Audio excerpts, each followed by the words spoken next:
ఈరోజు చిక్కుడుగాయ టమాటా కర్రీ చేసుకుందామండి. దాని గురించి అని నేను పావు కేజీ చిక్కుడుగాయలు తీసుకున్నాను. ఈ చిక్కుడుగాయలు మన నానమ్మ వాళ్ళు ఎలా చేసేవారో పాతకాలం వంట చేస్తున్నానండి. ఈ చిక్కుడుగాయ టమాటా, ఈ చిక్కుడుగాయలు ఈ గిన్నెలో వేసేసుకుందామండి. ఈ చిక్కుడుగాయలు మొత్తం గిన్నెలో వేసేసుకొని అందులోనే 2 ఉల్లిపాయలు కట్ చేసి పెట్టాను, పెద్ద ఉల్లిపాయలు, అవి కూడా వేసేస్తున్నాను. అలాగే 3 టమాటాలు, పెద్ద టమాటాలు కట్ చేసి పెట్టాను. ఇప్పుడు ఇవన్నీ మనం ఇందులో వేసేసుకోవాలి. ఈ కరివేపాకు, పచ్చిమిరపకాయలు కూడా ఇందులో వేసేసుకోవాలండి. ఇంకోండి వేసేసాను చూడండి. వేసేసి ఇందులో మనము ఇప్పుడు ఉప్పు, కారం, నూనె వేసుకొని కలుపుకోవాలి. ఇంకోండి సాల్ట్ వేస్తున్నాను, రుచికి సరిపడిన సాల్ట్ వేస్తున్నాను. అలాగే 1 స్పూను కారం కూడా వేస్తున్నానండి, స్పూన్నర వేసానండి కారము. ఇప్పుడు నూనె వేసుకుందాము. నూనె కూడా 4 స్పూన్లు నూనె వేసానండి. ఈ నూనె ఇలా వేసేసుకొని, కొంచెం నూనె ఎక్కువే పడుతుందండి, ఎందుకంటే ఇవన్నీ పట్టాలి కాబట్టి. ఇప్పుడు ఈ నూనె వేసేసుకున్నాం కదా, ఈ మొత్తము చిక్కుడుగాయ ముక్కలు, పచ్చిమిరపకాయలు, ఉల్లిపాయలు, టమాటాలు అన్నీ ఇలాగా ఈ చిక్కుడుగాయ ముక్కలు పట్టించేసుకోవాలండి. ఇలాగ మొత్తం కలిపేసుకోవాలి, చేయి పెట్టే కలిపేవాలండి. మొత్తం మ్యాగ్నెట్ లాగా చేసేసుకోవాలి ఇలాగా.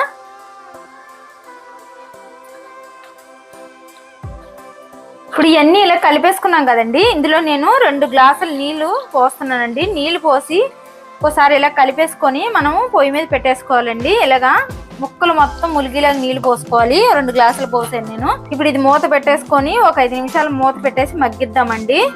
ఇవ్వండి పొయ్యి మీద పెట్టేసుకున్నాము. ఒక 5 నిమిషాలు బాగా నీళ్లు దగ్గర కుడికాక చూద్దాము. మూత పెట్టేస్తున్నాను. ఇవ్వండి 5 నిమిషాల తర్వాత అన్నాం కదా, చూడండి ఎలా ఉడికిపోతుందో. ఇంకా దగ్గరకు వచ్చేసిందండి. ఒక 2 నిమిషాలు అయితే ఉడికిపోతుంది చూడండి.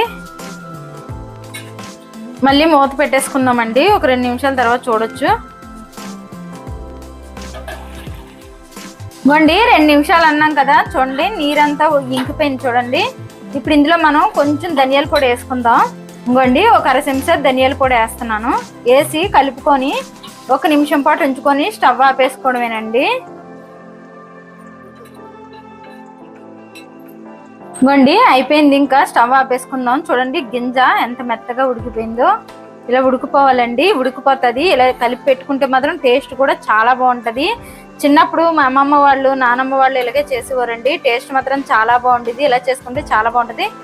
వైట్ రైస్లో కానీ, చపాతీకి కానీ, పులకాకి కానీ, జొన్న రొట్టెకి కానీ సూపర్గా ఉంటుందండి ఈ కర్రీ. ఇలా చేసుకుంటే టేస్ట్ మాత్రం అదిరిపోద్ది.